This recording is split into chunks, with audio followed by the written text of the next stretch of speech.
वो बच्चा जिसका बायां हिस्सा लकवाग्रस्त हो गया था, लेकिन उसकी लगन और मेहनत ने उसे देश ही नहीं बल्कि विदेश में भी पहचान दिलाई, जिसने देश की संस्कृति योग साधना को विदेश तक पहुंचाया। कई लोगों की बड़ी बड़ी बीमारियों को औषधि और योग से सही किया, देसी ब्रांड बनकर लोगों का दिल जीता। लेकिन आज भी वो एक सन्यासी के चोगे में ही नजर आता है। हम बात कर रहे हैं योग गुरु बाबा रामदेव की।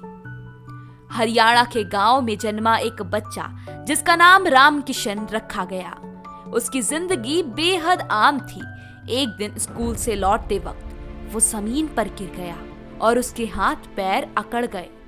जब उसके माँ बाबा उसको अस्पताल लेके गए तो पता चला उसे लकवा मार चुका है। उसका बायां हिस्सा खराब हो गया है। एक पल में उसकी जिंदगी बदल गई। उसके हाथ से सारा खेल का सामान छिन गया। वो बच्चा जिंदगी से निराश होकर पढ़ाई में मन लगाने लगा और एक दिन उसके हाथ लगी योग की किताब। उस किताब ने उस बच्चे की जिंदगी को दिशा दी।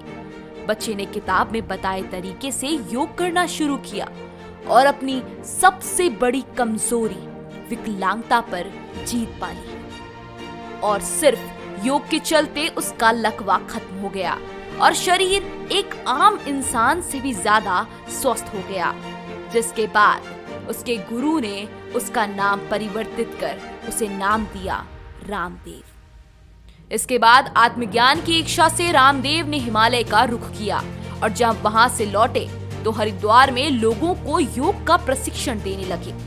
जहां एक कारोबारी की नजर रामदेव पर पड़ी और उसने उनके लिए शिविर आयोजित किया, जिसके बाद तो कमाल हो गया। पूरा देश धीरे धीरे योग के प्रति जागरूक होने लगा।